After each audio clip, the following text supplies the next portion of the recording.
Mountain valley north of the capital, Kabul, is the center of Afghanistan's most important pocket of armed anti-Taliban forces. The area resisted Taliban rule during the 1990s. Dozens of people were killed when Taliban forces launched a renewed assault on Panjshir on Tuesday. Taliban leaders have called on the people of Panjshir to lay down their arms and negotiate a settlement with them. So a lot of developments, unsurprisingly, in Afghanistan. Let's talk about all of them with independent Afghan journalist Bilal Sarwari, who left Kabul last week. He joins us live by Skype from Doha. Sir, thank you so much for joining us here on Al Jazeera. Looking at the humanitarian situation, first of all, I mean, we're seeing access to cash being almost impossible, the price of goods skyrocketing, half of Afghan kids not knowing where their next meal might be coming from. From the people that you speak to in Afghanistan, what are they telling you about the hardships that they're facing? Well, there is a sense of fear and uncertainty prevailing in the hearts and minds of Afghans. People are, in fact, very, very worried about the lack of cash in their bank accounts. Also, ATM machines are empty. This is in Kabul and other major cities. But the majority of the population who don't have banks and who don't have money inside their credit cards, they are worried about the high food prices and no work, for example. I was speaking to government employees in the province of Zabul in southern Afghanistan, and they hadn't been paid for the last 6 months. And these were teachers, so some of these problems have been lingering for quite some time. And what you have to really do is compare the 1990s, when the Russians at that time left, and today, back then people were lining up for, bread outside of factories and trying to buy fuel in the cold and harsh winters. And today you see in Afghanistan where thousands of people are lining up outside of banks to get $200, the limit set by the central bank, for a week, which is not going to be enough for a family in Kabul or in Afghanistan.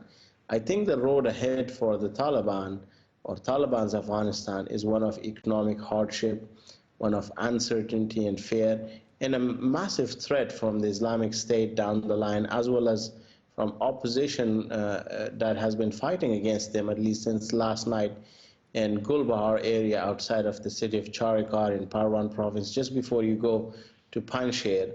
So this is a major challenge for the Taliban. How do they transition from fighting into governance? How can they secure international legitimacy? How can they keep Afghanistan open with neighboring countries? This is a country that has always imported wheat and rice, despite the fact that it's an agricultural country. Fuel, for example, from Turkmenistan. At the moment, all doors with the neighborhood remains shut, and that by itself has really choked the already, bad economic situation that has been there for some time.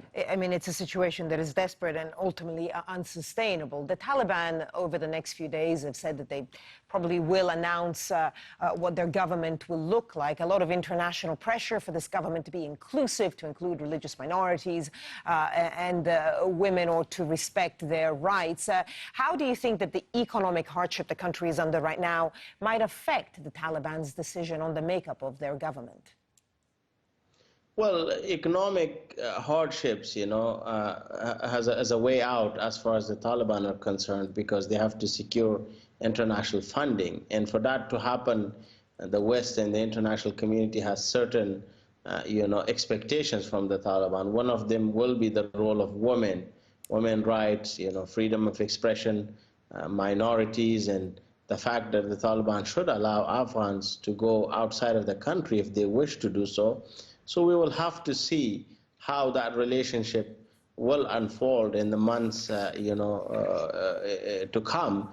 But at the moment, the country has got no cash; it's bankrupt, and all the experts, the mid-level employees of the government, from police and intelligence to the finance ministry, people are scared. People have not been able to come back despite assurances from the Taliban. I would also like to think that the Taliban's internal debates and discussions also have to do how they can convince their military leadership, fighters and commanders who are hot-blooded, who are rigid, who have been influenced heavily by foreign fighters in Al-Qaeda. They've lost family members over the last 20 years to airstrikes, to night raids. So it does look like the road ahead for the Taliban as a government, for the Taliban ruling Afghanistan, is quite challenging. In the 1990s, they didn't deal with an Afghanistan which was socially and politically transformed. Today, that's a different country that they inherit. A lot of these issues, of course, will need months, if not years, to be resolved. When it comes to the immediate future, to try to ease the situation for as many Afghans as possible, as soon as possible, what do you think would be the key immediate steps to take? For example, there is a lot of pressure to get the airport operational again. Do you think that's one of the key issues? And if so, and if not, which ones? Absolutely. The Hamid Karzai International Airport is Afghanistan's gateway into the world, into the region. That will inject a lot of confidence among a population that is scared, that's uncertain, that is living in fear, but also opening Afghanistan to the neighbors, the import-export business. And at the end of the day, I mean, the reserves that Afghanistan has, 9 billion, I believe, that has to be released, because if that does not take place, who will suffer? 18 plus million Afghans face the risk of famine, for example, So cash injection has to come in. And I think the Taliban political leaders, they understand the importance of securing international legitimacy as well as funding in the weeks and months to come.